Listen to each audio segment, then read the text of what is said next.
I'm joined in the press center by Grandmaster Michael Bezold here in Germany in the Women's Grand Prix. How are you doing, Michael? Yeah, thank you very much. It's a pleasure for me to be here.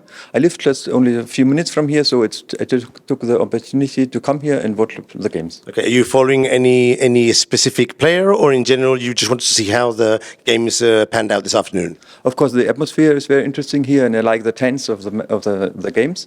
And of course, Elisabeth, I know her since I was a little girl, and I'm also a fan of Maria and Anna Musitluk. I played some years ago, also in Munich, a tournament with them, and whenever they play, I look at the games, and so I'm happy that they are here. Okay. You were telling me before that your club is the Bayern Munich club, which is the very famous football club.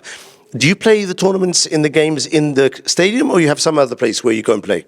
Unfortunately, we have other places. We are not in the stadium, but we are sometimes at the for the Nachwuchsleistungszentrum for the juniors. We play at this place, but never in the Allianz Arena. Do you get free entry to see the football games, or that's a part? That's another part. Yeah. Okay.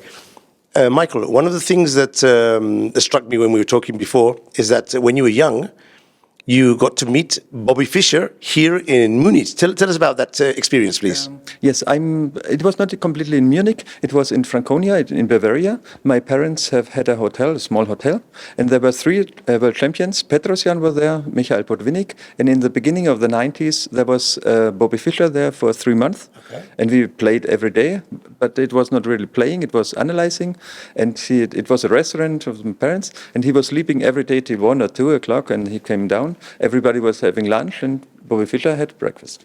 Okay, so he was a night owl, no? He liked to spend quite a lot of time in the evening analyzing and get up later then. Yes. And we spoke about chess every day, and maybe a little anecdote, because I like studies very much. And I showed him every day some positions.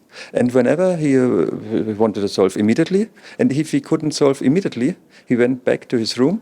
And he first come back when he solved this problem. And it took hours and hours, because sometimes it was really very complicated. But it was never that he didn't solve it. And there was no computer, so he must have solved it. Of course, we have to remind that this is a time without computers. Yeah. So chess was his life, clearly, as you're saying to me, no? Yes, every day. Every day he was dealing with chess, and yes. It was a pleasure, and enjoy the rest of the round. And if you come back tomorrow, enjoy the last rounds. Okay, thank you very much.